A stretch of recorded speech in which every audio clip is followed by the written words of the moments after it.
자, 오늘은 66번서부터 이어서 풀어 나가 보도록 하겠습니다. 자, 금전 소비 대착 이야기 나오고 있고요. 자, 병에게 1억을 지급해야 하는 갑입니다. 자, 그렇다면은 갑이 채무자가 되겠죠. 대지를 1억에 매수한 을과 합의했고, 자, 을이 그 대금을 병에게 지급하기로 했다라고 되어 있습니다. 자, 그렇다면 현재 이 갑이 자기 대지를 1억에 매수한 을이니까 현재 갑하고 을 사이에서, 자, 우리가 이 둘째 줄을 보면서 매매 계약이 체결됐구나, 이 갑하고 을하고 매매 계약이 체결됐구나 라는 걸 잡으셔야 됩니다. 그러면 갑이 자기 대지를 을한테 1억에 팔았다는 거 아니겠습니까? 자, 갑이 매도인이고요, 을이 매수인입니다.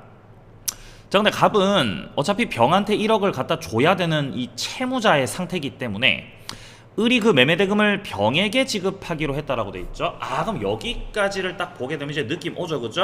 제3자를 위한 계약 문제다 이 말이에요.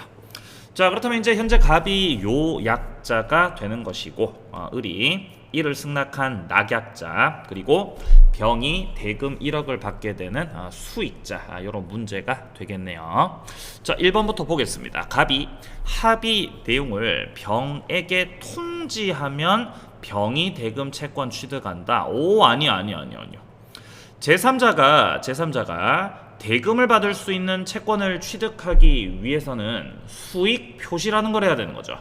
자, 그리고 이 수익 표시 같은 경우는 낙약자 상대로, 을 상대로 수익 표시하게 되는 거죠. 그러니까 통지하면 취득한다. 틀렸습니다. 자, 2번 선답니다. 을은 갑병 사이 계약이 무효라는 것을 알더라도 병의 지급 요구 거절할 수 없다. 맞습니다. 자, 그러니까 갑하고 병 사이 요 관계, 요 갑하고 병 사이 계약, 요 관계가 바로 뭡니까 여러분들? 대가 관계죠. 요 관계가 무슨 관계라고요? 대가 관계라. 대가 관계. 자, 대가 관계가 설령 무효가 되더라도 제3자 권리에는 아무런 영향이 없고, 그리고 대가 관계 무효되더라도 당사자는 계약한 대로 지켜야 됩니다. 이행을 해야 되는 거죠.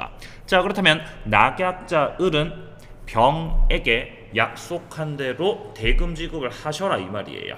자, 그러니까 뭔 말입니까? 병이 대금 지급을 요구했을 때 을은 거절할 수 없고 대금 지급을 해야 된다. 이런 맥락으로 볼 수 있겠죠. 정답은 2번이죠. 자, 만약에 이런 형태로 나왔는데 기본 관계로 나왔다면은 그때는 대항할 수 있죠. 대금 지급 요구 거절할 수 있어요. 기본 관계로 나왔으면. 근데 요거 지금 대가 관계로 나오고 있기 때문에 요 경우는 요거 이제 거절할 수 없다. 요 맞는 지문으로 그렇게 처리가 되겠습니다. 정답은 2번이었습니다. 자, 3번 내려갑니다. 을이 병에게 대금을 지급 안 합니다. 이거는 채무 불이행입니다. 그렇죠? 그러면 이제 병이 계약을 그건 아니지.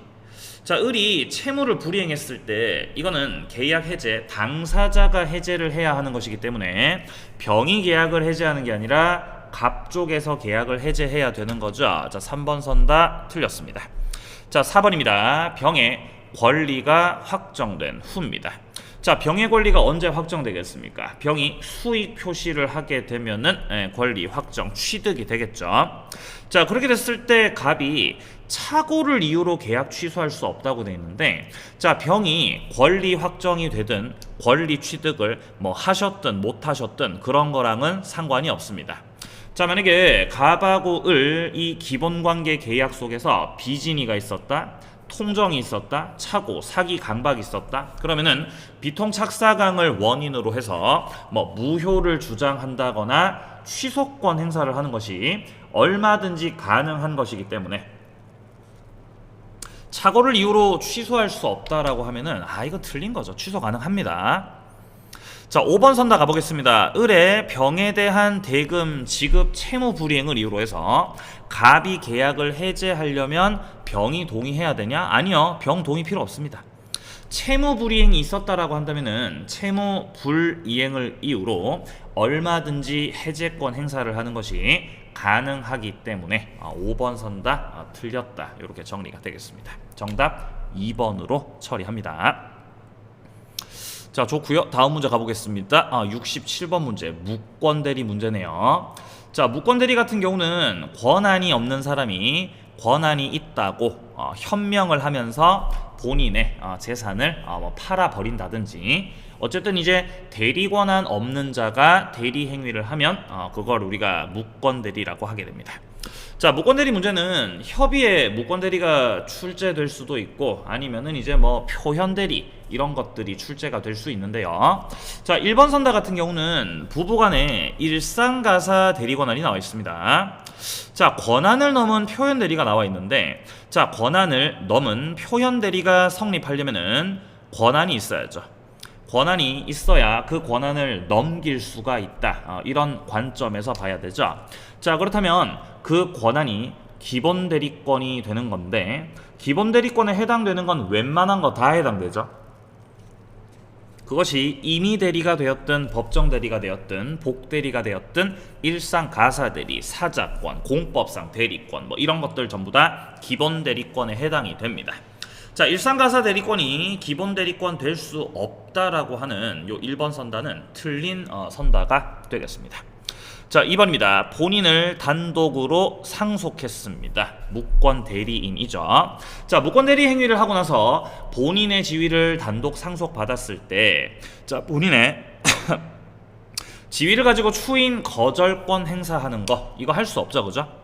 자, 추인 거절권도 행사할 수 없고, 상대방에 대해서 말소 청구할 수도 없고, 상대방에 대해서 부당이득 반환 청구도 할 수 없습니다. 왜냐? 신의 측에 반하기 때문입니다. 따라서 추인 거절권 행사할 수 없다라고 하는 지문 맞는 지문이죠. 정답 2번으로 처리가 됩니다. 자, 3번 내려가 보죠. 법정 대리의 경우는 권한을 넘은 표현 대리가 성립할 수 없다고 돼 있는데, 무슨 뭐 객벽다구 같은 소리죠. 임의 대리든 법정 대리든 권한을 넘은 표현 대리의 기본 대리권 다 해당이 되죠. 틀렸습니다.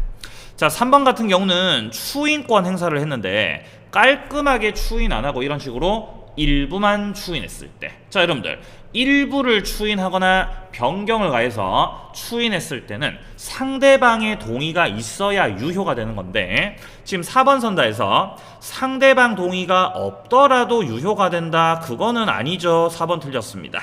자, 5번입니다. 대리인이 기본 대리권 내용이 되는 행위하고 다른 종류의 행위를 하였다.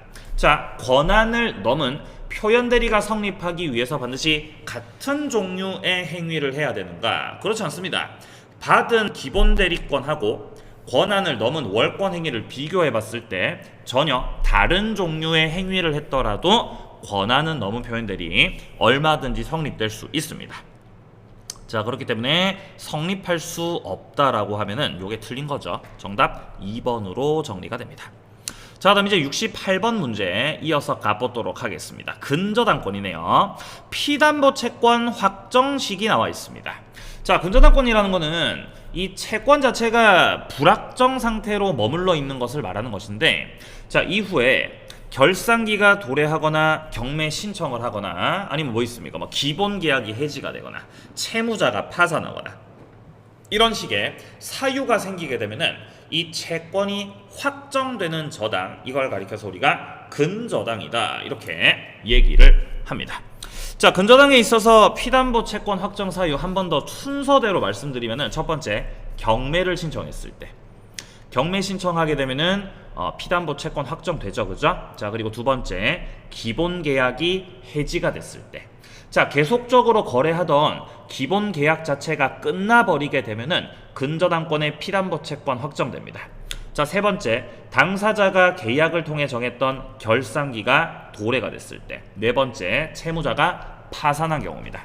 자, 여기서 경매 신청과 관련해 가지고는 근저당권자가 스스로 경매 신청했을 때는 경매 신청 시 피담보 채권액 확정. 자, 만약에 후순위 담보권자가 경매 신청을 했다면은 뭡니까? 경락대금이 완납됐을 때 확정되는 거죠. 그거 좀 주의하시고 선다 보겠습니다. 채무자가 파산 선고 받았습니다. 채권의 확정입니다. 자, 후순위 근저당권자가 경매 신청했습니다. 그러면은 선순위 근저당권자의 피담보 채권액은 자기가 경매 신청한 건 아니죠. 그렇다면은 경락대금 완납시죠. 매각대금 완납한 때 채권 확정 시기 맞습니다. 기본계약 해지가 됐습니다. 채권 확정. 근데 근저당권자 사망은요, 채권 확정에 들어가 있지 않습니다. 자, 4번이 정답이죠. 자, 5번입니다. 채무자에 대한 회생 절차 개시 결정인데요. 이 회생 절차 개시 결정은 파산의 맥락으로 보시면 되겠습니다. 이것도 채권 확정 시기가 맞다라는 거, 정답은 4번으로 정리가 되겠습니다. 자, 다음 이제 69번 문제로 이어서 가보시면은 주택 임차했다라고 돼 있죠. 요거 그러면은 주택 임대차 보호법이겠네요. 자, 다음 중 틀린 겁니다. 자, 1번 산다 보시면은 일단 을소유, 자, 문제에서 을소유 주택을 갑이 임차한 거니까 요 갑이 임차인이죠. 갑이 임차인. 자, 그렇다면 임차인 갑의 배우자, 자녀, 주민등록 같은 경우도 주택임대차 보호법상의 대항 요건인 주민등록에 해당하죠. 자, 임차인이 대항 요건을 갖추기 위한 주민등록 같은 경우는 꼭 반드시 자신의 명의로 된 주민등록일 필요가 없죠. 자, 자기 것뿐만 아니라 가족, 배우자, 자녀들 이런 주민등록도 포함이 됩니다. 맞는 지문이죠. 자, 2번입니다. 갑의 의사하고 무관하게 갑의 주민등록이 행정기관에 의해서 직권말소 처리됐습니다. 자, 행정기관이 주민등록을 직권말소 처리를 한 뭔가 이유가 있겠죠. 그런 경우 이렇게 직권말소 처리가 됐다면은 대항력 상실하게 됩니다. 맞는 지문이죠. 자, 3번입니다. 대항력 있는 임대차가 종료되고 나서 주택이 양도가 됐습니다. 자, 그렇다면 임대차 끝나고 나서 주택 소유자가 바뀌었기 때문에 이 경우 양수인에게 임대인의 지위 승계, 그쵸? 임대인 을의 지위를 양수인이 승계받게 됩니다.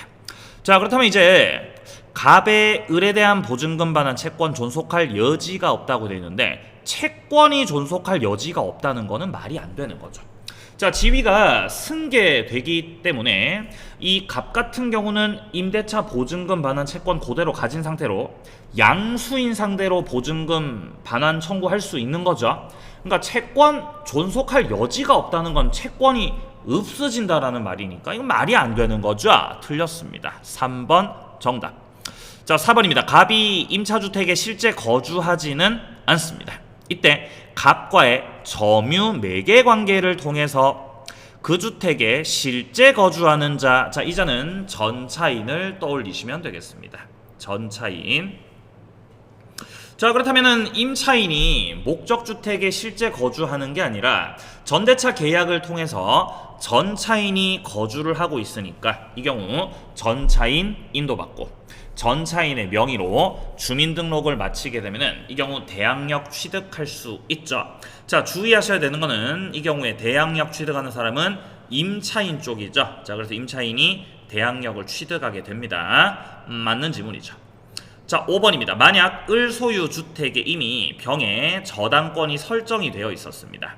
자, 그렇다면 이미 저당권 설정돼 있었으니까 자, 을 소유 주택의 병이 1순위 저당권자, 그리고 나서 이제 갑이 2순위 임차인으로 들어온 상황 아니겠습니까? 이 경우는 순위가 늦어버렸기 때문에 자, 대항력 갖췄더라도 자, 담보권 실행돼 가지고 경매가 들어가게 되면은 임차권이 소멸하게 됩니다. 그러면 2순위로 돈 받고 나가야 된 상태이기 때문에 이 경우는 대항력 유지할 수가 없어서 자, 주택을 취득한 자, 이 사람이 경락인이겠죠. 자, 주택을 경락받은 사람에게 자, 임차권을 주장할 수가 없게 되겠죠. 대항력 없습니다. 자, 순위가 늦은 거예요. 5번 맞습니다. 정답 3번으로 정리가 됩니다. 자, 다음 이제 70번 문제 이어서 가보겠습니다. 자, 법률행위에 관한 설명으로 옳은 건데요. 자, 기읍. 법률행위가 효력 요건을 갖추지 않아도 당사자가 의도한 법률 효과가 발생한다라고 되어 있는데 자, 효력 요건을 갖춰야죠. 효력 요건을 갖춰야 당사자가 의도한 대로 효과가 생기는 겁니다. 자, 기본적으로 여러분들 법률행위라고 하는 거는요, 법률 규정하고는 달라요. 이거는 당사자의 의도, 의사표시가 들어가 있는 거거든요. 여기에는 의사표시가 들어가 있기 때문에 당사자가 의도한 대로 효과 생기는 거죠. 자, 그런데 이 법률행위의 효과가 생기기 위해선 당연히 효력 요건이라고 하는 거를 갖춰야 되는 것입니다. 자, 법률행위에 일반적 성립 요건이 있었고 효력 발생 요건이 있었습니다. 자, 일반적인 성립 요건 같은 경우는 먼저 당사자, 목적, 의사표시가 있어야 하고, 그리고 이 법률행위 효력이 생기기 위해서는 당사자가 능력이 있어야 되고, 목적이 확정 가능 적법 타당, 의사표시 일치, 하자가 없어야 되는 건데, 자, 이런 식의 이 효력 발생 요건을 갖추지 않아도 효과 생긴다 그러니까 이거는 말이 안 되는 거죠. 효력 요건을 갖춰야 거기에 맞춰 갖고 효력 생기는 거죠. 기억 틀렸습니다. 자, 니은입니다. 법률행위 규범적 해석입니다. 여러분들, 법률행위 해석 방법 중에서 자연적 해석이라고 하는 거는 당사자 생각대로 하는 해석 방법임에 반해 규범적 해석 같은 경우는 표시된 대로 하는 해석 방법이죠. 자, 당사자 내심적 의사가 가지는 주관적 의미를 확정하는 것이다. 아니요, 이거는 자연적 해석에 대한 설명입니다. 니은도 틀렸습니다. 자, 디귿 같은 경우는 대리권을 수여합니다. 자, 대리권을 수여하는 것은 상대방인은 단독 행위에 해당이 되는 건데요. 자, 이거는 정해진 형식이 없기 때문에 위임장을 써도 되고 안 써도 됩니다. 자, 따라서 불요식 행위다. 맞습니다. 자, 리을 타인의 재산을 증가시키지 않으면서 행위자 재산을 감소시키는 거는 출연행위가 아니죠. 이런 걸 비출연행위라고 해요. 자, 이런 걸 비출연행위라고 한다. 비출연. 네. 자, 출연행위라고 하는 거는 타인의 재산을 증가시키고 내 재산을 감소시키는 걸 출연행위라고 해요. 자, 근데 지금 리을 같은 경우는 타인의 재산을 증가시키지 않으면서 행위자 재산 감소시키는 거죠. 뭐 가령 이제 내 재산을 포기해버린다.